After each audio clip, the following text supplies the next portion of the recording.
Woods Runner, Chapter 15. They were still several days away from the city of New York, and an almost constant stream of refugees came at them. Some had obviously been soldiers or fighting men of one kind or another. There were many with wounds wrapped in crude bandages. Abner stopped the wagon and furnished bandages for those who didn't have them. He also had a supply of laudanum, a painkiller that was half opium and half alcohol, and he gave some of the more gravely wounded a small bottle. Take it sparingly, he said in his deep voice, best at night before sleeping. To everyone, he said, stay off the roads, the redcoats are about. Cart after cart passed them, being pulled by mules or oxen. A goodly number of the people were soldiers, but the vast majority were civilians, often whole families. Where do you suppose they're all going? Samuel thought of the devastation on the trail to his rear. It certainly didn't seem like a safe place. Hessians, soldiers, savages. Down to Philadelphia? Abner nodded. At times, travelers were so thick Abner had trouble moving the wagon through.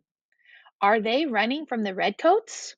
This from Annie, who teared up when she saw a little girl trudging along and holding a doll by one arm. That and more, Abner said, not just the soldiers. Like I said, some of them aren't that bad. I mean, a while ago, we were all loyal Englishmen.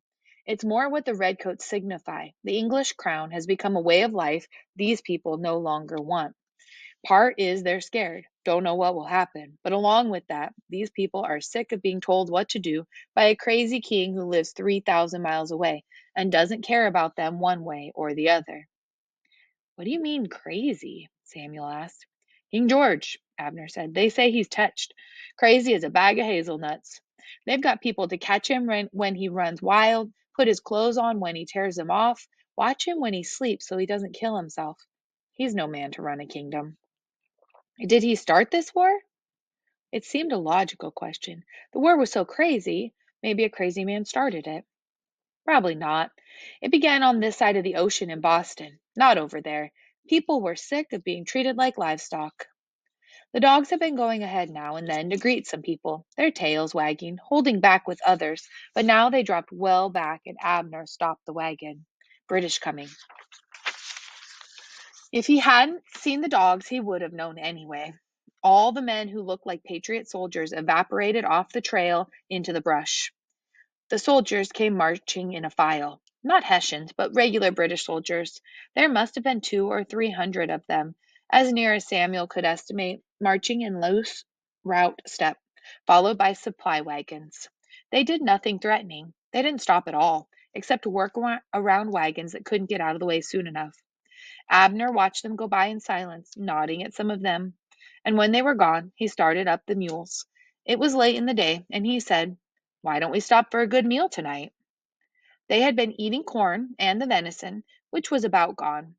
Samuel had been thinking he should take his rifle and head off into the woods for another deer tomorrow. What do you mean? I mean, have somebody cook us a meal, say the people in that farm over there. He pointed to a farm set well back off the road, with neat white fences and a white painted house. Right there. Samuel and Annie said nothing. The house reminded Samuel of Annie's home before the Hessians, and he wondered if she felt the same. As they had gotten closer to the city, there had been more and more cleared farms. Some were nice, even beautiful. Some had been attacked and burned, probably by the Hessians, but many had not. It made no sense, nor did it follow any logic, like so much of what had happened. Abner pulled the wagon into the long drive and then the yard. There was a wooden watering trough by a hand pump, and the mules went to it and started drinking. Abner, Samuel, and Annie climbed down from the wagon. Let them drink, Abner said. Mules won't blow themselves by overdrinking the way horses do. There was a barn, painted red as Caleb's had been. Samuel sneaked a look at Annie, but she seemed to take it in stride. A man came from the barn. He was tall, thin, and had a tired felt hat, which he pushed to the back of his head. He started to say something, but before he could get anything out, Abner held up his hand. Name's Abner McDougal. Honor to the house, and we come in peace. I have a fine surface sharpening stone wheel, and I repair and sharpen all tools in the house and barn. All work for one good meal for me and the barns. Well, also buy and sell rags. Have some nice linen rags if the lady of the house needs some soft garment material. He spoke fast, never letting the man get a word in. If you don't need anything we've got, we'll just thank you for the water for the mules, and we'll be on our way. The man removed his hat and rubbed his head. Well, I've got some sickle bars that could use a honing, and I expect Martha has some knives that need touching up. No sooner said than done. Sam, why don't you get that sharpening wheel down, and we'll get to edging things up. Samuel, who had never been called Sam in his life, went to the back of the wagon and peered into the mess. He hadn't really looked at it before, but now, as he pulled some things aside, he found a sharpening wheel, a wooden frame with a treadle, and a small tin cup to drip water on the stone. When he pulled it out of the way, he found a wire covered crate pushed under some things. It had some kind of birds in it, and on closer examination, he saw they were pigeons. Live pigeons. How strange. He hadn't even known they were there. Why were they hidden? He took the wheel down and put it by the trough, filled the tin cup, and hung it by the wire over the wheel so water would drip from a small hole in the can onto the stone. He made sure the treadle worked and the wheel spun. The man came from the barn with 3 hand sickles that had the long curved blade used for harvesting wheat or other grains. Abner took one, stood by the wheel, and gestured to Sam to start pumping with his leg to get the stone spinning. Abner held the first blade against the stone as it turned, making a scraping, hissing sound, and the steel edge ground down to razor sharpness. Samuel was amazed at how easily the stone spun. This shouldn't take too long. How peaceful it all seemed. He kept pumping until the sickle was done. Then another, and Samuel switched pumping legs. Legs a little tired. Then another. He switched legs again. Legs a little more tired. Then 3 axes, 2 picks, a tomahawk, a set of rail-splitting wedges, 6 of them, 4 slaughtering and sticking knives, and 4 butcher knives that Martha, a short, thin woman who was all smiles, brought from the house. Then an ice chisel, 2 serrated hay knives, 2 planking adzes, 1 shingle froe, and at last an old cavalry saber that the farmer, named Micah, used for chopping corn. Samuel staggered over to the trough to wash. Abner put his whole head under water and then shook like a dog. He pulled his hair back, combed his beard down, and Samuel saw Micah smile at him. He saw something else there. A look of what? Recognition? As if they already knew each other? The meal was good, very good, though not up to what they had eaten at Caleb's. Venison stew, piles of new potatoes, fresh bread with new butter, apple pie made with maple sugar, and fresh buttermilk cool from the spring house on the side of the barn, in quantities to fill even Samuel. He was shy about asking for seconds, but Martha kept piling it on, and he ate it gratefully. Sit down meals were always rare in his life, even before the war. He winced at that thought. Before the war, there didn't seem to be such a thing anymore. What with his living in the woods on the hunt most of the time. But being a guest was almost unheard of, and he wasn't sure how to act. He needn't have worried. As with Caleb and Ma, Micah and Martha made eating enjoyable, not something to fret over. When they were done with seconds and thirds on the pie, even Annie ate like a wolf. They went out to sit on the porch while Micah and Abner lit up clay pipes with coals from the fireplace.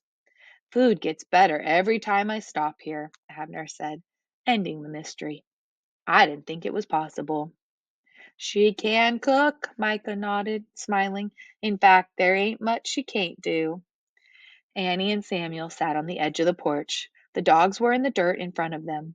Annie was about to doze off, but Samuel wanted to listen.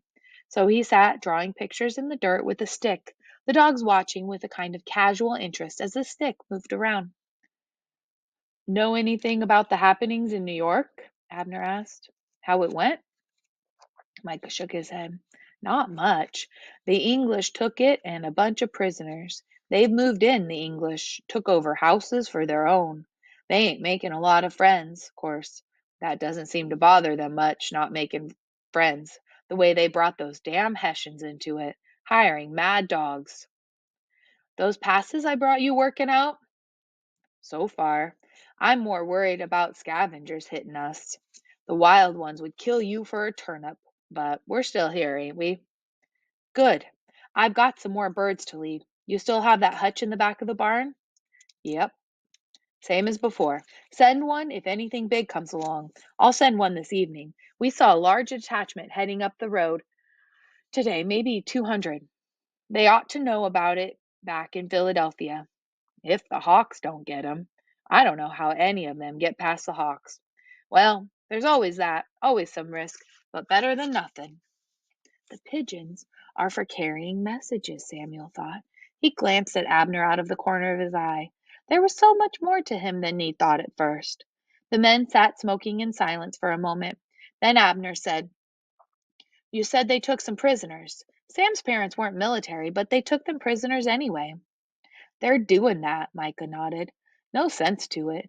Just see a man working in a field and take him prisoner. Stupid. Like they think the crops are going to plant themselves." "You know where they're keeping the prisoners?"